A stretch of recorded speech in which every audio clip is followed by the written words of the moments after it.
സ്നേഹ ബഹുമാനമുള്ള സഹോദര സഹോദരന്മാർ, ഇവിടെ പറയാൻ ആഗ്രഹിച്ചതും ഞാൻ ഏൽപ്പിക്കപ്പെട്ടതുമായ വിഷയം സ്വാലിഹ് പ്രവാചകൻ്റെ, സ്വാലിഹ് ദൂതൻ്റെ ഒട്ടകത്തെക്കുറിച്ചാണ്. ഒരുപാട് ഭാഗങ്ങളിലൂടെ വിശദീകരിച്ചും അതേപോലെ ഒരുപാട് ഭാഗങ്ങളെ കൂട്ടിക്കുഴച്ചും പറയേണ്ടുന്ന ഒരു വലിയ വിഷയമാണ്. സ്വാലിഹ് ദൂതൻ അദ്ദേഹത്തിന് അള്ളാഹു ദൃഷ്ടാന്തമായി കൊടുത്തത് ഒരു ഒട്ടകമായിരുന്നു എന്നാണ് നിലവിലുള്ള പരിഭാഷ, നിലവിലുള്ള വ്യാഖ്യാനം. മുസ്ലിം സമുദായത്തിലെ എന്നെല്ലാം ഖുർആൻ പരിഭാഷകൾ വായിക്കാൻ അവസരം ലഭിച്ചിട്ടുള്ള എല്ലാവർക്കും മനസ്സിലായിട്ടുള്ള ചിത്രം അതാണ്. അപ്പോൾ ഈ വിഷയം തുടങ്ങണമെങ്കിൽ സൂറത്ത് അഅറാഫിലെ തുടക്കം മുതൽ തന്നെ പറഞ്ഞു വരണം. അതിനുള്ള സമയം ഏതായാലും ഇന്നില്ല. അപ്പോൾ നടുക്ക് വെച്ച് അതല്ലെങ്കിൽ ഇടക്ക് വെച്ച് സംസാരം തുടങ്ങുകയാണ്. വഇല സമൂദ അഖാഹും സ്വാലിഹൻ. നിലവിലുള്ള പരിഭാഷ സമൂദ് ഗോത്രത്തിലേക്ക് അവരുടെ അഖിനെ, സഹോദരനെ നാം പറഞ്ഞയച്ചു. എന്നിട്ട് അദ്ദേഹം പറഞ്ഞു, യാ ഖൗം, ഓ ജനങ്ങളെ, ഉഅ്ബുദുല്ലാഹ, നിങ്ങൾ അല്ലാഹുവിനെ ഇബാദത്ത് ചെയ്യുക. ഇബാദത്തിനൊന്നും ഞാൻ അർത്ഥം വെക്കണ്ടല്ലോ, നിലവിലുള്ള പരിഭാഷയാണ് പറയുന്നത്. ഇബാദത്തിൽ എന്തൊക്കെ ഉൾപ്പെടുത്തപ്പെട്ടിട്ടുണ്ടോ അതൊക്കെ അതിൽ ഉൾപ്പെട്ടു. മാലക്കും മിൻ ഇലാഹിൻ ഗൈറുഹു, അവനല്ലാതെ നിങ്ങൾക്ക് യാതൊരു ഇലാഹുമില്ല, ആരാധ്യനുമില്ല നിലവിൽ. ഖദ് ജാഅത്തുക്കും ബയ്യിനത്തും മിർ റബ്ബിക്കും, നിങ്ങളുടെ റബ്ബിൽ നിന്ന് നിങ്ങൾക്ക് വ്യക്തമായ തെളിവുകൾ വന്നിരിക്കുന്നു. ഹാദിഹി നാഖത്തുല്ലാഹി ലക്കും, ഇതാ നിങ്ങൾക്ക് ഒരു ഒട്ടകം, ദൈവിക ദൃഷ്ടാന്തമായിട്ട് ഇതാ ഒരു ഒട്ടകം. ആ ഒട്ടകത്തെ നിങ്ങൾ ജീവിക്കാൻ വിടുക. അത് അള്ളാഹുവിൻ്റെ ഭൂമിയിൽ നടന്ന് ഭക്ഷിച്ചും കുടിച്ചും ജീവിക്കട്ടെ. വലാ തമസ്സൂഹ ബിസൂഇൻ, നിങ്ങൾ അതിനെ ദ്രോഹിക്കരുത്. ഫയഖുദക്കും അദാബുൻ അലീം, നിങ്ങൾക്ക് വേദനാജനകമായ ശിക്ഷ നിങ്ങളെ ലഭിക്കും. ഇതാണ് നിലവിലുള്ള പാരമ്പര്യ വ്യാഖ്യാനം. ഇതിനു മുൻപ് മൂസ പ്രവാചകന്റെ ചരിത്രം ഏറ്റവും കൂടുതൽ ഖുർആൻ വിശദീകരിച്ചിട്ടുള്ള ഒരു ചരിത്രമാണ്. ഖുർആനിൽ ഏറ്റവും കൂടുതൽ പേര് പറയപ്പെട്ട ഒരു ദൂതനും അദ്ദേഹമാണ്. 136 പ്രാവശ്യമാണ് ഹസ്രത്ത് മൂസ പ്രവാചകന്റെ, മൂസ ദൂതൻ്റെ നാമം ഖുർആനിൽ ഉപയോഗിച്ചിട്ടുള്ളത്. അത് കഴിഞ്ഞാൽ പിന്നീട് ഹസ്രത്ത് ഇബ്രാഹിം ദൂതൻ്റെ നാമങ്ങളാണ് 59 പ്രാവശ്യം. അപ്പോൾ ഈ 126 സ്ഥലങ്ങളിലായി മൂസ പ്രവാചകന്റെ ചരിത്രം ഖുർആൻ പഠിപ്പിച്ചപ്പോൾ മൂസ എന്ന ദൈവദൂതൻ ഏറ്റെടുത്ത, അതല്ലെങ്കിൽ അദ്ദേഹത്തിൽ അർപ്പിക്കപ്പെട്ട ഉത്തരവാദിത്വം എന്തായിരുന്നു, അവിടെ നിന്ന് തുടങ്ങണം ഈ വിഷയം നാം ചർച്ച ചെയ്യാം. ഓരോ കാലങ്ങളിലേക്കും പ്രവാചകന്മാർ വരുന്നത് ജനങ്ങൾക്ക് ആരാധനാ രീതികൾ പഠിപ്പിക്കാനോ കർമാനുഷ്ഠാനങ്ങൾ പരിചയപ്പെടുത്തുവാനോ ആരാധനാമുറകൾ പരിശീലിപ്പിക്കുവാനോ അല്ല, മറിച്ച് സമൂഹത്തെ സമുദ്ധരിക്കുവാൻ വേണ്ടിയാണ് പ്രവാചകന്മാർ ഏത് കാലത്തും വന്നിട്ടുള്ളത്. ആ ഒരു ആവശ്യത്തിന് വേണ്ടി മാത്രമാണ് പ്രവാചകന്മാരുടെ നിയോഗം ഉണ്ടായിട്ടുള്ളത്. ദൈവദൂതനായ മൂസ, അദ്ദേഹം പ്രവാചകനായി നിയോഗിക്കപ്പെടുകയും പ്രവാചകത്വം നൽകുകയും സന്ദേശങ്ങൾ അറിയിക്കപ്പെടുകയും ചെയ്തതിനു ശേഷം ആദ്യമായ നിർദ്ദേശം ഇദ്ഹബ് ഇലാ ഫിർഔന ഇന്നഹു തഗാ, ഓ മൂസ, നീ പോയേക്കണം. ഇലാ ഫിർഔൻ, ഫിർഔനിൻ്റെ അടുത്തേക്ക് നീ പോകണം. ഇന്നഹു തഗാ, നിശ്ചയം അവൻ അതുല്യനായ ക്രൂരനായി മാറിയിരിക്കുന്നു, ദ്രോഹിയായി മാറിയിരിക്കുന്നു. അതുകൊണ്ട് നീ അവൻ്റെ അടുക്കിലേക്ക് പോകണം. മൂസ പറഞ്ഞു, ശരി, ഞാൻ പോകാം. പക്ഷെ ഒരു വലിയ ഭാരിച്ച ഉത്തരവാദിത്തമാണ് നീ എന്നെ ഏൽപ്പിക്കുന്നത്. അതുകൊണ്ട് എന്നേക്കാൾ ഹാറൂൻ അഖി, ഹുവ അഫ്സഹു മിന്നി, എൻ്റെ സഹോദരൻ ഹാറൂൻ അദ്ദേഹത്തെ കൂടി ഈ ദൗത്യ നിർവഹണത്തിന് എൻ്റെ കൂടെ നീ പറഞ്ഞേക്കണം. ഹുവ അഫ്സഹു മിന്നി, അദ്ദേഹം എന്നേക്കാൾ ഈ വിഷയങ്ങൾ അവതരിപ്പിക്കാൻ എന്നേക്കാൾ പ്രാപ്തനാണ്, കഴിവുള്ളവനാണ്.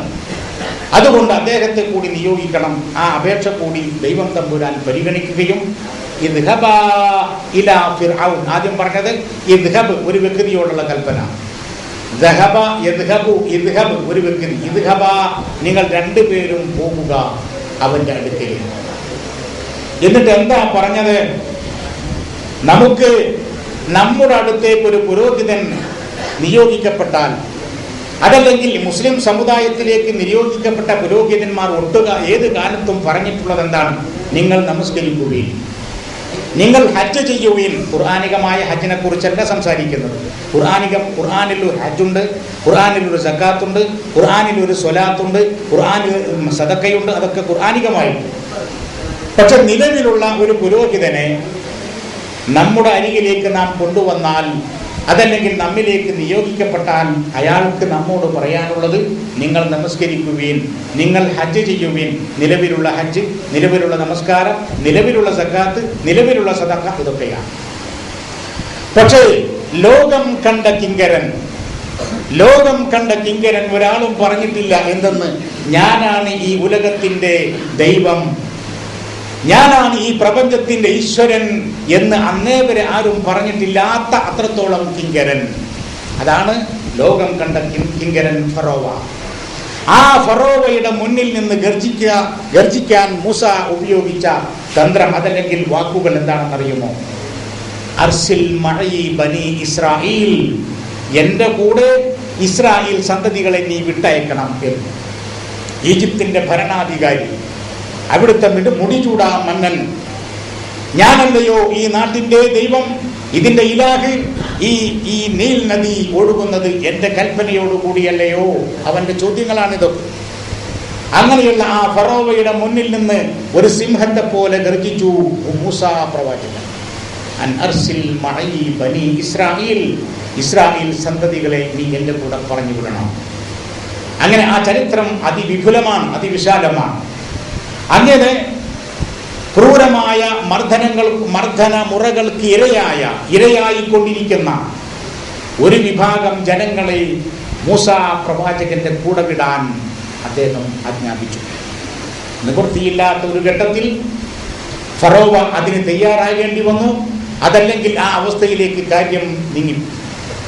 പിന്നീട് ആ അവസ്ഥയിൽ നിന്ന് അവർക്ക് മാറ്റം വരികയും വീണ്ടും ദൈവധികാരികളായി മാറുകയും ചെയ്യുന്ന ഒരവസ്ഥയുണ്ടായി, ഭാഗികമായിട്ടെങ്കിലും.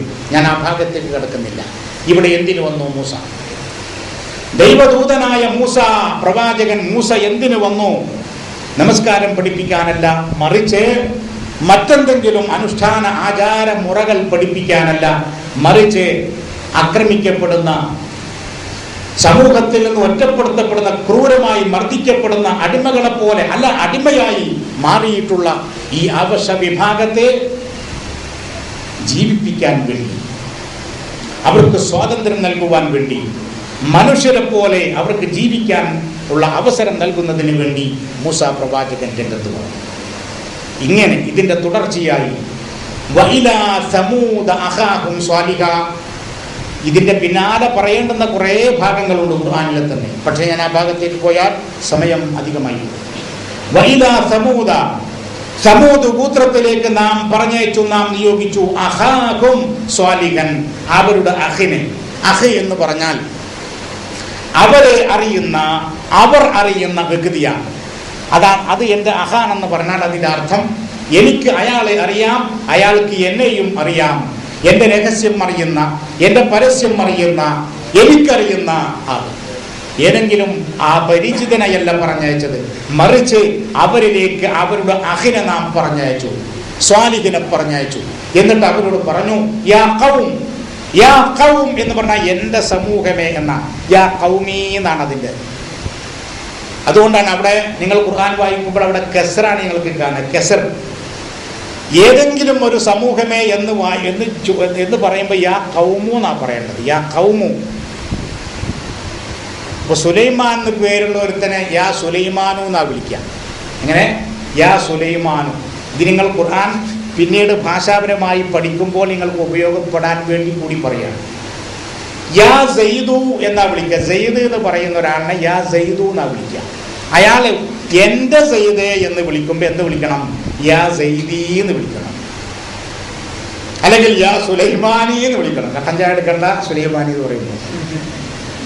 യാ സുലൈമാനി, എൻ്റെ സുലൈമാൻ. ഇതേപോലെ യാ ഖൗമി, എൻ്റെ ഖൗമേ.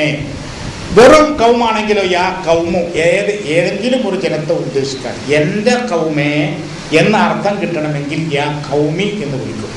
അറബി ഭാഷയിൽ അതിനോട് ചേർത്ത് വരുന്ന യാഇനെ ഒഴിവാക്കിയിട്ടാണ് എഴുതുക. അപ്പൊ ഖൗമി എന്ന് നിങ്ങൾക്ക് ഖുർആനിൽ കാണില്ല, യാ ഖൗമി എന്നേ കാണും. അപ്പോൾ ഇവിടെ യാ മുറിഞ്ഞു പോയിട്ടുണ്ട് എന്നതിൻ്റെ സൂചനയാണ് അവിടെ മീമിന് കെസ്ർ കൊടുത്തത്. യാ ഖൗം, എൻ്റെ ജനങ്ങളെ, ഉഅ്ബുദുല്ലാഹ, നിങ്ങൾ അള്ളാഹുവിന് മാത്രം വിധേയപ്പെടണം. അള്ളാഹുവിന് മാത്രം വിധേയപ്പെടണം. നിങ്ങളുടെ വിധേയത്വം അവന് മാത്രമായിരിക്കണം, അവനോട് മാത്രമായിരിക്കണം. കണ്ടോ, അത് ആരാധനയായി ചുരുക്കുമ്പോൾ ഉണ്ടാകുന്ന പ്രശ്നങ്ങൾ അതിഭയങ്കരമാണ്. അതിവിപുലമായ നാശങ്ങൾ വരുത്തുന്നതാണ്. ആരാധന നമുക്കറിയാലോ. നിസ്കരിക്കുക, നോമ്പ് വെക്കുക, ഒതുറുക്കുക, പിന്നെ ഒതുറുക്കുക, ഒതുമുറിക്കുക, പിന്നെ നിസ്കരിക്കുക, ഇതാണ് ആരാധന. അതേസമയത്ത് ഉഅ്ബുദുല്ലാഹ, നിങ്ങൾ അള്ളാഹുവിനോട് വിധേയത്വമുള്ളവരായിരിക്കണം. നിങ്ങൾ അള്ളാഹുവിനെ കീഴൊതുങ്ങണം. അവൻ്റെ നീതിയെ, അവൻ്റെ ധർമ്മത്തെ, അവൻ്റെ സത്യത്തെ. ലോകത്ത് നീതികളില്ല, ലോകത്ത് സത്യങ്ങളില്ല, ലോകത്ത് വെളിച്ചങ്ങളില്ല. വെളിച്ചം നേരത്തെ ഇവിടെ സൂചിപ്പിക്കണ്ടായി, നമ്മൾ പഴയ പ്രസംഗങ്ങളിലൊക്കെ വിശദമാക്കിയിട്ടുള്ളതാണ്.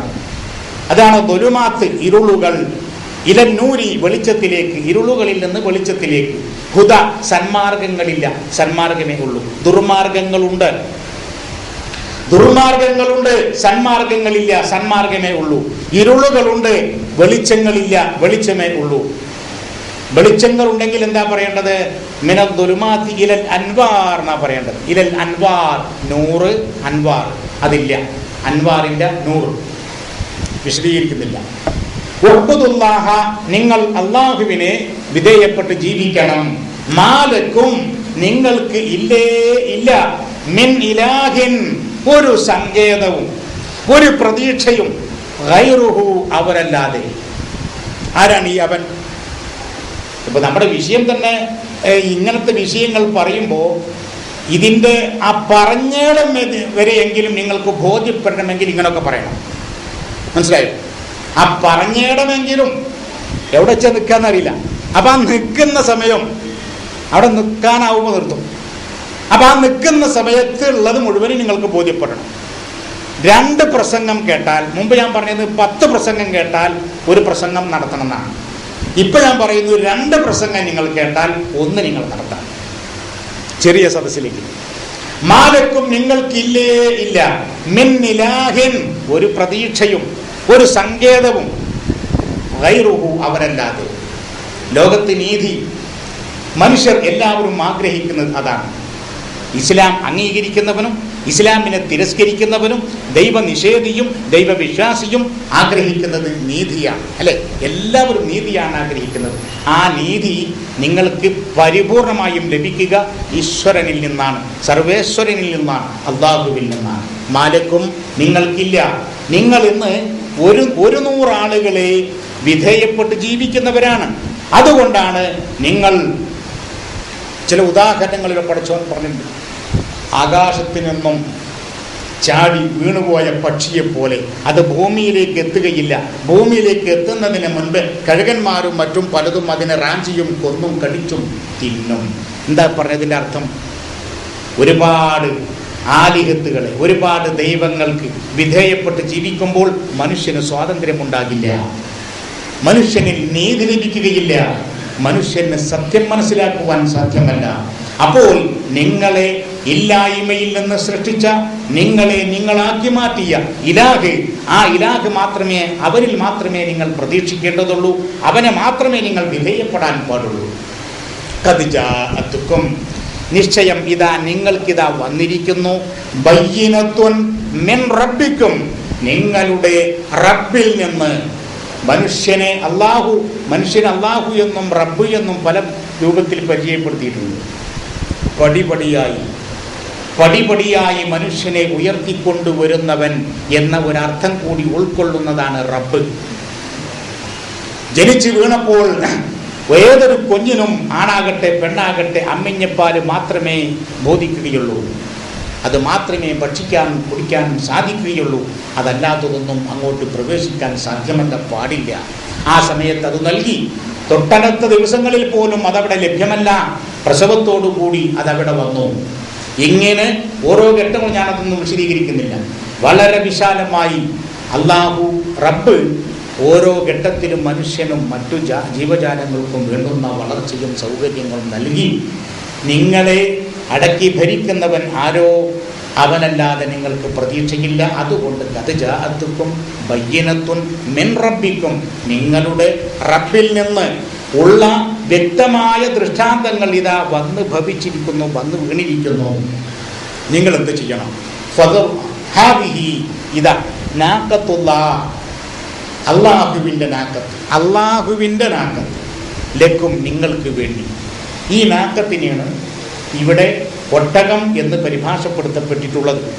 സ്വാലിഹ് നബിയുടെ ഒട്ടകമുള്ള ആ കഥ ഒന്ന് പറയുമ്പോഴേ നിങ്ങൾക്ക് മനസ്സിലാവുള്ളൂ. ഇതെന്താ ഈ ഇടയിൽ ഒട്ടകം വന്ന് കയറിയെന്ന് നിങ്ങൾ ചിന്തിക്കുമല്ലോ. പരദേവര ഒട്ടകം വന്നില്ല അവിടെ. അപ്പം ഈ ഉച്ച കഴിഞ്ഞതിന് ശേഷമുള്ള ഒരു ഒട്ടകം എന്താണ് നിങ്ങൾ ആലോചിക്കുന്നതിന് മുൻപ് പറയാണ്. ഇവിടെ ഒരു കഥ ഉണ്ട്. ഓരോ പ്രവാചകന്മാർക്കും ഓരോ ആയത്തുകൾ ദൃഷ്ടാന്തങ്ങൾ അല്ലാഹു കൊടുത്തു. അങ്ങനെ കൊടുത്ത കൂട്ടത്തിൽ സ്വാലിഹ് നബിക്ക് കിട്ടിയതൊരു ഒട്ടകത്തിനെയാണ്. അതെങ്ങനെ ഒട്ടകം ഉണ്ടായത്?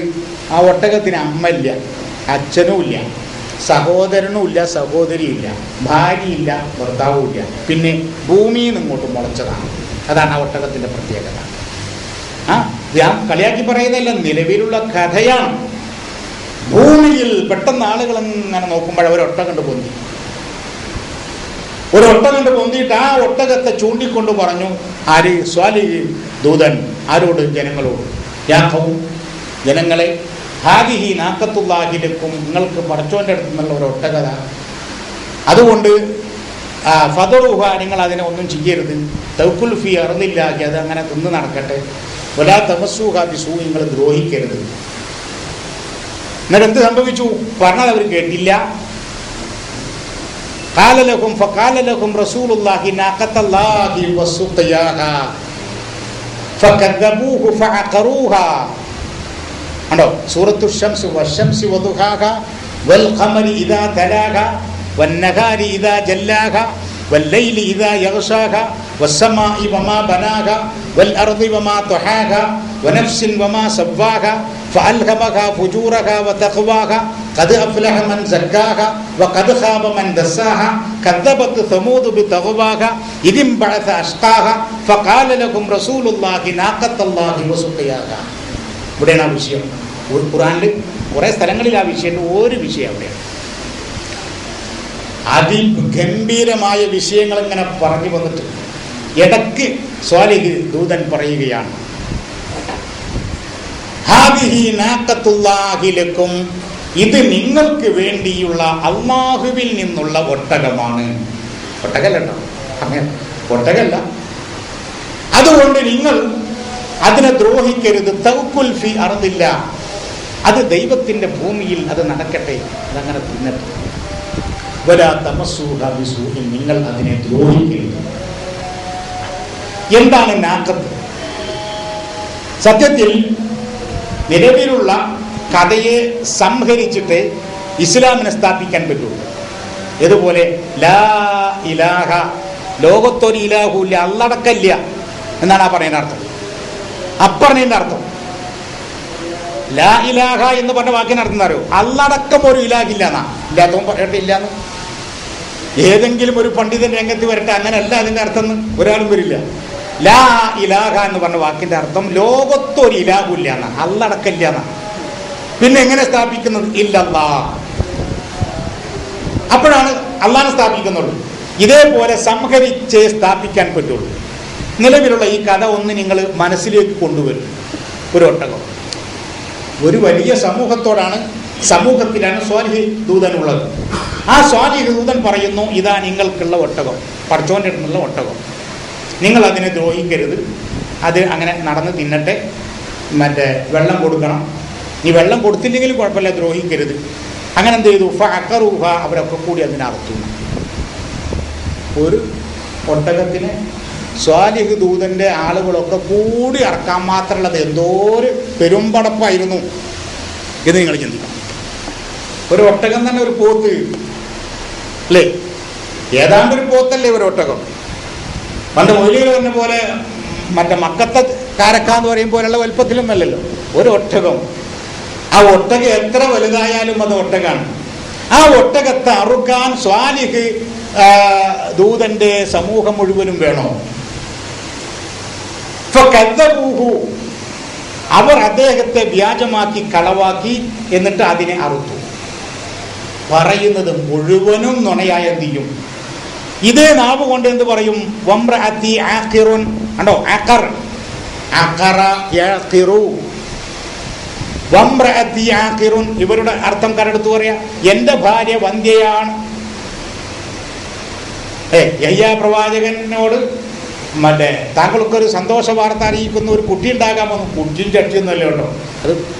അതിപ്പോൾ ഇതാണ് നമ്മുടെ വിഷയത്തിൻ്റെ ഒരു ഇടങ്ങറ്. കാരണം എവിടെ ഏരിയയിലൂടെ പോയാലും അവിടെ പറയേണ്ടി വരും, അവിടെ കുറേ പറയേണ്ടി വരും. ഒന്നാമത് സന്താനോൽപാദനത്തിനെ കുറിച്ച് സംസാരിക്കാൻ വേണ്ടി വന്നൊന്നുമല്ല ഖുർആൻ. അപ്പോൾ അദ്ദേഹത്തിന് സന്തോഷ വാർത്ത നൽകി താങ്കളുടെ ഈ ആദർശം, പടച്ച തമ്പുരാന് ഈ ആദർശം നല്ല ഒരു ആദർശമാണ്. ഇത് എനിക്ക് ശേഷം വളർത്തിക്കൊണ്ടുവരുവാൻ ഒരാളില്ലാത്ത ഒരവസ്ഥയെപ്പറ്റി, ഒരു അധോഗതിയെപ്പറ്റി, ഒരു ദുരവസ്ഥയെപ്പറ്റി അദ്ദേഹം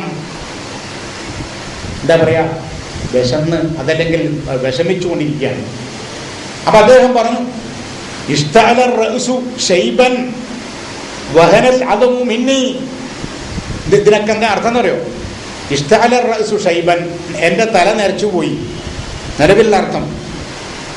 വഷ്തഅലർ റഅ്സു ശൈബൻ, കൂട്ടത്തിലുള്ളവരൊക്കെ വാർദ്ധക്യം ബാധിച്ചു, കൂട്ടത്തിലുള്ളവർക്കൊക്കെ വാർദ്ധക്യം ബാധിച്ചു. അതേപോലെ വഹനൽ അദമു മിന്നി, എൻ്റെ എല്ലുകളൊക്കെ നുറുമ്പിപ്പോകാൻ തുടങ്ങി. നേരത്തെ ഇവിടെ ചെറിയൊരു ചർച്ച ഞാൻ കേട്ടു വരുന്ന വഴി. റഈസ്, റിആസ. ഇനി ഇതൊന്നും മനസ്സിലാക്കപ്പോൾ ഗൾഫിൽ പോകണ്ട. ഇവിടെ ചില ഓഫീസിലൊക്കെ കയറി വന്നിട്ടുണ്ട്. മക്തബുർ റഈസ് എന്താ അർത്ഥം? തലവന്റെ ഓഫീസ്, തലവന്റെ ഓഫീസ്. റിആസ നേതൃത്വം, റഈസ് പ്രസിഡന്റ്, റിആസ പ്രസിഡന്റ് പദവി. അപ്പോ എല്ലാം കുട്ടിച്ചോറാക്കി. അതിമൂല്യമുള്ള വിഷയങ്ങളെ, വളരെ മൂല്യമായ രൂപത്തിൽ കൈകാര്യം ചെയ്ത വിഷയങ്ങളെ തരിപ്പണമാക്കി. വലാ തഹ്ലികൂ റൂസകും ഹത്താ യബ്ലുഗൽ ഹാദിയു മഹില്ലഹു. വിശാലമായ ഒരു ആദർശമാണത്. അതെന്താക്കി, നിങ്ങൾ അങ്ങോട്ട് കയറുന്നതിന് മുമ്പേ അവിടെ ആ പടി കയറുന്നതിന് മുമ്പ് മൊട്ടടിക്കരുത്. എത്ര ചുരുങ്ങിപ്പോയി. ആ പടി കയറുന്നതിന് മുൻപ് നിങ്ങൾ മൊട്ടയടിക്കരുത്, പടി കയറിയിട്ട് അടിച്ചോളൂ. മൊട്ടടിക്കണേ, എപ്പോൾ അടിച്ചാലെന്താ? പടി കയറിക്കൊണ്ട് വല്ല കൂലി കുറയോ? അതേപോലെ ഈ കൊടുക്കുന്നവനക്കുള്ള കൂലി കുറഞ്ഞു കിട്ടുമോ? ഇല്ല, എല്ലാവർക്കും 5 റുപ്യാണ്. 10 കൊല്ലം 15 കൊല്ലം മുമ്പ്, അപ്പോൾ 15. അപ്പോൾ 15 തീർക്കാം ബിരിയാണി. അപ്പൊ എന്താ ഈ പറഞ്ഞത്? ഹലഖ യഹ്ലിഖു ഹൽഖ. ഇതേ നാവ് കൊണ്ട് തന്നെ പറയും ദിക്ർ ഹൽഖ. ഇവിടെ ഈ താഴത്ത് കറങ്ങി ദൂരെടുക്കും പോണ്ട, തിരൂർ ഈ ബസ് സ്റ്റാൻഡിലേക്ക് ഇപ്പം ഞാൻ കാണിച്ചു തരാം. ഞാൻ കണ്ടിട്ടാ വന്നത് ദിക്ർ ഹൽഖ വാർഷികം. എന്താണ് ദിക്ർ ഹൽഖ വാർഷികം? എന്താ ഇതിൻ്റെ അർത്ഥം? ഹൽഖ എന്ന് പറഞ്ഞാൽ ചുറ്റുവട്ടം കൂടുക എന്നാണ്, വട്ടം കൂടുക. ദിക്ർ ഹൽഖ എന്ന് പറഞ്ഞാൽ ദിക്ർ ചെയ്തുകൊണ്ട് ഒരു പറയുന്നതിൽ അബദ്ധമുണ്ട്, പോഷൻ കാലം എന്ന് പറയും പോലെ, അത് വേറെ വിഷയം. പക്ഷെ ഇവർ ഉദ്ദേശിക്കുന്നത് എന്താണ്? ഇവർ ഉദ്ദേശിക്കുന്നത് ദിക്ർ ഹൽക്ക എന്ന് പറഞ്ഞാൽ ഈ വട്ടം വരുന്ന ദിക്ർ ചെല്ലുക എന്നാണ് അവർ ഉദ്ദേശിക്കുന്നത്. പക്ഷെ പ്രയോഗത്തിലൊക്കെ ചെറിയ വ്യത്യാസമാണ്. അപ്പൊ ദിക്ർ ഹൽക്ക എന്ന് പറയുന്നത് പോലെ വലാ തഹ്ലിഖൂ, സമൂഹമേ നിങ്ങൾ വട്ടം കൂടാൻ പാടില്ല. ആരെ? റൂസക്കും, നിങ്ങളുടെ ഹെഡ്സിനെ, നിങ്ങളുടെ ഹെഡിനെ. ഏതുവരെ? ഹത്താ യബ്ലുഗ അൽ ഹദിയു മഹില്ലഹു. അവർ ഏറ്റെടുത്തിട്ടുള്ള ഒരു ദൗത്യമുണ്ട്. നിങ്ങൾക്ക് ഇങ്ങനെ തോന്നുന്നു അവർ വെറുതെ നടക്കുകയാണ്. അല്ല, അവർ ഏറ്റെടുത്തൊരു ദൗത്യമുണ്ട്. ആ ദൗത്യം അതിൻ്റെ ആ പദവി കരസ്ഥമാക്കുന്നത് വരെ, അതിൻ്റെ സ്ഥാനം എത്തുന്നത് വരെ നിങ്ങൾ അവരുടെ പിന്നാലെ എന്തെങ്കിലുമൊക്കെ വെറുതെ ബടായി വിട്ടുകൊണ്ട് പിന്നാലെ കൂടരുത്. വല തഹരി ഉണ്ടല്ലോ, അങ്ങനെ ഉണ്ടല്ലോ, ഒരു സ്വൈര്യം കൊടുക്കാതെ ചിലയിടത്ത് കാണുന്ന ഒരു സ്വൈര്യം കൊടുക്കാത്തൊരവസ്ഥ അതുണ്ടാവാൻ പാടില്ല. വല തഹലിക്കു റുഊസക്കും റഅസ് റുഊസ് ഹത്താ യബ്ലുഗ അൽ ഹദിയു മഹില്ലഹു. അവരേറ്റെടുത്ത ദൗത്യമുണ്ട്, ഉത്തരവാദിത്തമുണ്ട്. ആ ഉത്തരവാദിത്തം തുടങ്ങിയിടത്തുനിന്ന് അതൊരു ഒടുക്കത്തിലേക്ക് എത്തിക്കേണ്ടുന്ന ബാധ്യത അവർക്കുണ്ട്. ആ ബാധ്യത നിറവേറ്റുന്നത് വരെ നിങ്ങൾ അവർക്ക് ശല്യം ചെയ്യാൻ പാടില്ല. എത്ര ഉദാത്തമായ ഒരു ആദർശം. അതുകൊണ്ടായിട്ട് എന്ത് ചെയ്തു? നിങ്ങൾ മൊട്ടടിക്കരുത്. ഇത് ആർക്കാ ബാധകം? പെണ്ണുങ്ങൾക്ക് ബാധകമാണോ? അല്ല. എന്തൊരു നിയമാണ്! സുബ്ഹാനല്ലാഹ്. ഇസ്ലാമിലുള്ള ഒരു നിയമമുണ്ടോ? പെണ്ണുങ്ങളെ നിങ്ങൾ കള്ളുടിക്കണ്ട, ആണുങ്ങളെ നിങ്ങൾ കുടിച്ചോളൂ. ഉണ്ടോ? ഉണ്ടായിരുന്നെങ്കിൽ ഒരു സുഖമായിരുന്നു അല്ലേ? പെണ്ണുങ്ങളെ നിങ്ങൾ മോഷ്ടിക്കണ്ട, ആണുങ്ങളെ മോഷ്ടിച്ചോളൂ. അങ്ങനെ ഉണ്ടോ ഒരു നിയമം? ആണുങ്ങളെ നിങ്ങൾ മുട്ടടിച്ചോളൂ, പെണ്ണുങ്ങളെ നിങ്ങൾ മുട്ടടിക്കണ്ട. അങ്ങനെ ഉണ്ടോ? ഇല്ല. ഇസ്ലാമിൽ അതില്ലല്ലോ. ഇസ്ലാമിൽ ഈ പറയുന്ന എന്താ പറയുക, അസമത്വമില്ല. സ്ത്രീയും പുരുഷനും എന്ന ആ ഒരു വ്യത്യാസമില്ല. കാരണം സമൂഹത്തിന്റെ അർദ്ധവിഭാഗമാണ് സ്ത്രീ സമൂഹം. അവരെ മാറ്റി നിർത്തിക്കൊണ്ടുള്ള ഒരു ചർച്ചയില്ല. പിന്നെ എവിടെ വന്നു സ്വത്തും കാര്യം? ആണിനാവുമ്പോ അല്ല ഇരട്ടി, പെണ്ണിനാവുമ്പോ അതൊക്കെ ഖുർആൻ ഔട്ട് ഓഫ് ഖുർആനാണ് കേട്ടോ. ഇസ്ലാമിലെ സ്വത്ത് വിതരണമൊന്നും അങ്ങനെയല്ല. ഇസ്ലാമിലെ സ്വത്ത് വിതരണം പരിപൂർണമായ നീതിയുടെ അടിസ്ഥാനത്തിലായിരിക്കണം. അവിടെ എന്തല്ല 1/1 2 ഇല്ല, ഒക്കെ കൃത്യമായിട്ട്. അത് വേറെ വിഷയമാണ്, പാർട്ട് വേറെയാണ്. ഇതൊക്കെ കേൾക്കുമ്പോൾ ആണുങ്ങൾ കുറച്ച് ഇടക്കാരുണ്ടാവും. കാരണം നമുക്ക് കിട്ടിയത് ഇനി തിരിച്ചു കൊടുക്കേണ്ടി വരുമോ, നാളെ കിട്ടാനുള്ളത് കുറഞ്ഞു പോവോ, അതൊക്കെ നിങ്ങൾ തറവാട്ടിൽ വെച്ചാൽ മതി. ഇസ്ലാമിൽ അതില്ല. ഇസ്ലാമിൽ ആണും പെണ്ണൊക്കെ തുല്യരാണ്. ബഅദുക്കും മിൻ ബഅദ്. അവർ നിങ്ങളിൽ പെട്ടതാണ്, നിങ്ങളിലുടേതാണ്. ബഅദുക്കും മിൻ ബഅദ് മൻ അമില മിൻകും സ്വാലിഹൻ മിൻ ദക്കരിൻ ഔ ഉൻസ. ആണാകട്ടെ പെണ്ണാകട്ടെ, നിങ്ങളുടെ കൂട്ടത്തിൽ ആര് എന്തൊരു നന്മ ചെയ്തുവോ ദൈവിക സമക്ഷം അത് സമമാണ്. ശരി, ആണ് ചെയ്താൽ വേറൊന്ന്, പെണ്ണ് ചെയ്താൽ മറ്റൊന്നും. ഇങ്ങനെയില്ല. അപ്പൊ ഞാൻ പറഞ്ഞു വരുന്നു, ഇങ്ങനെ എല്ലാ അർത്ഥത്തിലും വിശുദ്ധ ഖുർആനിന്റെ ഉദാത്തമായ സുന്ദരമായ ആദർശങ്ങളെ കളങ്കപ്പെടുത്തി നശിപ്പിച്ചു. അങ്ങനത്തെ ഒരു ശൃംഖല തന്നെ നമുക്ക് കാണുവാൻ സാധിക്കും. ഇപ്പൊ സ്വലാത്ത് തന്നെ, ഞാൻ ഈ വിഷയം ഞാൻ ഇങ്ങോട്ട് വരാം. സ്വലാത്ത് തന്നെ എത്രത്തോളം അബദ്ധജടിലമായ വാദത്തിലേക്കാണ് കൊണ്ടുവച്ചത്. ലോകത്ത് മുഴുവനും സ്വലാത്ത് നടക്കുന്നു, പക്ഷി സമൂഹം സ്വലാത്ത് ചെയ്യുന്നു. അല്ലെ? അലം തറ, നീ കണ്ടില്ലേ? നീ കണ്ടില്ലേ എന്ന് എന്താ ചോദിക്കുന്നത്? ഒരുപാട് സ്ഥലങ്ങളിൽ അങ്ങനെ ചോദിക്കുന്നുണ്ട്. അലം തറവു എന്ന് ചോദിച്ചു. അലം തറ, അലം യറവു, അഫലം യറവു. ഇത് കണ്ണുകൊണ്ട് കാണാനല്ല, കണ്ണില്ലാത്തവനും ബാധകമാണത്. ഇക്കണ്ണുണ്ടല്ലോ, ഇക്കണ്ണ് ഇല്ലാത്തവനും ബാധകമാണ്. അവർ ചിന്തിക്കുന്നില്ലേ, ആലോചിക്കുന്നില്ലേ, മനസ്സിലാക്കുന്നില്ലേ എന്നാണ്. അന്നല്ലാഹ, നിശ്ചയം ഈ പ്രപഞ്ചത്തിന്റെ ഈശ്വരൻ, ആ ഈശ്വരന് എല്ലാ വസ്തുക്കളും എന്ത് ചെയ്യുന്നു? തസ്ബീഹ് ചെയ്യുന്നു. വത്തൈറു, പക്ഷികൾ, അല്ലേ? പക്ഷി സമൂഹം, പറവ സമൂഹം, മനുഷ്യരും എല്ലാവരും ഈ റബ്ബിനെ തസ്ബീഹ് ചെയ്യുന്നു. കുല്ലുൻ ഖദ് അലിമ സ്വലാത്തഹു വതസ്ബീഹഹു. പക്ഷി സമൂഹങ്ങൾ വരെ അതിൻ്റെ സ്വലാത്ത് എങ്ങനെ നിർവഹിക്കണം, തസ്ബീഹ് എങ്ങനെ നിർവഹിക്കപ്പെടണം എന്ന് കൃത്യമായി മനസ്സിലാക്കിയിട്ടുണ്ട് എന്നൊക്കെ പറഞ്ഞു. ഞാൻ ആ ഭാഗം കൂടുതൽ വിശദീകരിച്ചാൽ ഇത് പറയാൻ പറ്റാത്തത്. അതുകൊണ്ട് ഹാദിഹി നാഖത്തുല്ലാഹി ലക്കും ആയതൻ, നിങ്ങൾക്ക് ദൈവീക വിധിവിലക്കുകൾ സ്വീകരിക്കുവാനും നടപ്പിലാക്കുവാനും പാകത്തിൽ ഒരു ദൃഷ്ടാന്തമായിട്ട് ഇതാ ഒരു നാക്കത്തിനെ നിങ്ങൾക്ക് അല്ലാഹു നൽകിയിരിക്കുന്നു. അതുകൊണ്ട് ഫബറൂഹ, നിങ്ങൾ അതിനെ ദ്രോഹിക്കരുത്, അതിനെ വിട്ടേ. തഅക്കുൽ ഫി അർദില്ല, അല്ലാഹുവിൻ്റെ ഭൂമികയിൽ നിന്നുകൊണ്ട് അത് വിരാജിക്കട്ടെ, സ്വൈരജീവിതം നയിക്കട്ടെ. വലാ തമസ്സൂഹാ ബിസൂഇൻ, നിങ്ങൾ അതിനെ ദ്രോഹിക്കണ്ട. സ്വയം പര്യാപ്തത നേടിയിട്ടില്ലാത്ത ഒരു സമൂഹത്തിന് പറയപ്പെടുന്ന പേരാണ് നാക്കത്തുകൾ. അവരുടെ കാര്യങ്ങൾ മുന്നോട്ട് കൊണ്ടുപോകാൻ സ്വയം പര്യാപ്തത പ്രാപിച്ചിട്ടില്ല. ഒരു സമൂഹമാണ്, ഒരു സൊസൈറ്റിയാണത്. ഈ സൊസൈറ്റി നിങ്ങൾക്കുള്ളതാണെന്ന് പറഞ്ഞത് എന്താണ്? നേരത്തെ ഇവിടെ സൂചിപ്പിക്കപ്പെട്ടതുപോലെ ലോകത്ത് 2 അതിനേക്കാൾ കുറഞ്ഞ ശതമാനമോ കൂടി അളവിലുള്ള സമ്പന്നവർഗേ ഉള്ളൂ. ലോകാടിസ്ഥാനത്തിൽ 98% അതല്ലെങ്കിൽ അതിനേക്കാൾ കുറഞ്ഞ അളവിൽ വരെ ആരാണുള്ളത്? പാവപ്പെട്ടവരാണുള്ളത്, പണിക്കാരാണുള്ളത്, പണക്കാരല്ല, പട്ടിണിക്കാരാണുള്ളത്. അപ്പോൾ ഈ 2% വരുന്ന ലോകാടിസ്ഥാനത്തിൽ വരുന്ന ഈ സമ്പന്ന വർഗത്തിന്റെ നിലനിൽപ്പിന് പോലും ആവശ്യമായിട്ടുള്ള ഒരു ജനവിഭാഗമാണ് ഈ 98% വരുന്ന ജനം. അത് ലോകാടിസ്ഥാനത്തിൽ. അതുകൊണ്ട് അവരെ കൈപിടിച്ച് ഉയർത്തേണ്ടുന്ന ബാധ്യത ആർക്കുണ്ട്? ഈ സമൂഹത്തിന്റെ മുന്നിൽ നിൽക്കുന്ന ആളുകൾക്കുണ്ട്. പണ്ഡിതനായാലും പണക്കാരനായാലും പണിക്കാരനായാലും അവരുടെ ബാധ്യതയാണ്. നിസാഇനോട് അടുത്ത് പറയാൻ പറ്റുന്ന ഒരു വിഭാഗം കൂടിയാണത്.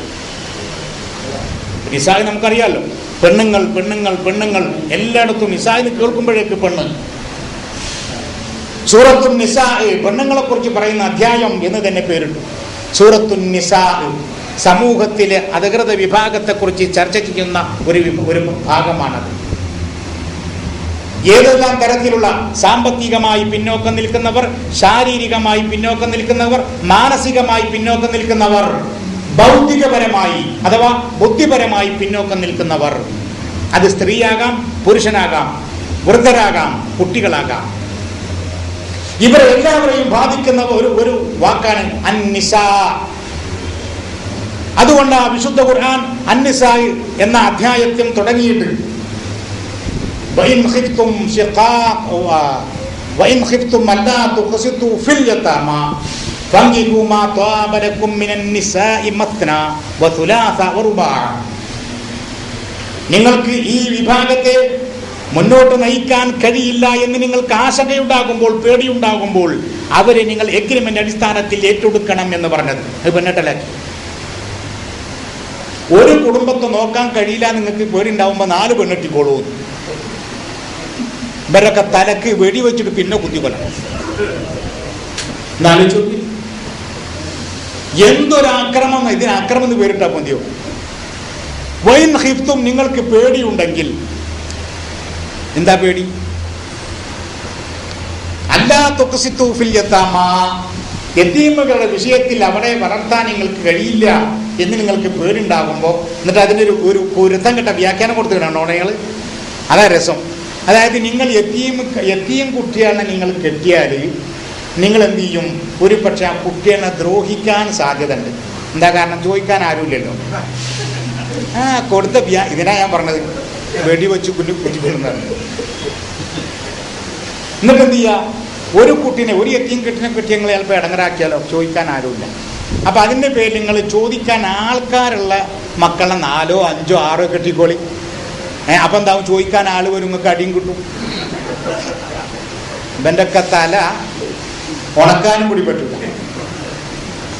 ഇങ്ങനെയാണ് വ്യാഖ്യാനത്തിന്റെ ഗതി പോയത്. വിശുദ്ധ ഖുർആൻ പറഞ്ഞതോ വൈൻ ഖിഫ്തു, നിങ്ങൾക്ക് പേടിയുണ്ടെങ്കിൽ. എന്താ പേടിയെന്നറിയോ? ആർക്കാ പേടി? പെണ്ണി കെട്ടിയവർക്കും പേടി, കെട്ടാത്തവർക്കും പേടി, ലോകത്തുള്ള സകലർക്കും പേടി. നമ്മളെ ഉൾക്കൊള്ളിച്ചു പറയാം. ഒരു സമൂഹം എന്ന നിലയ്ക്ക് ഇവരെ വളർത്തിക്കൊണ്ടുവരേണ്ടുന്ന ബാധ്യത നിങ്ങളുടേതാണ്. അത് നിങ്ങൾക്ക് നിങ്ങളുടേതായ പ്രശ്നങ്ങൾ തലയിലേറ്റാൻ, ഉടുക്കാനും പുതക്കാനും വിരിക്കാനും മാത്രം പ്രശ്നങ്ങൾ നിങ്ങൾക്കുള്ളപ്പോൾ അത് നിങ്ങൾക്ക് ഭംഗിയായി നിർവഹിക്കാൻ കഴിയില്ല എന്ന ഭയം നിങ്ങൾക്കുണ്ടാകുമ്പോൾ എന്ത് വേണം? ഫൻകിഹൂ, നിങ്ങൾ ഏറ്റെടുത്തേക്കണം. മാ ത്വാബ ലക്കും. കണ്ടോ, ഇവിടൊക്കെ പ്രശ്നങ്ങളുണ്ട്. ഇവരർത്ഥം വെച്ച നിലക്കാണെങ്കിൽ, മനുഷ്യരെ ഉൾക്കൊള്ളുന്ന വാക്കാണെങ്കിൽ അവിടെ മാന്ന് പറയാൻ പാടില്ല. തെറ്റാണ്, ശുദ്ധ തെറ്റ്. എന്താ കാരണം?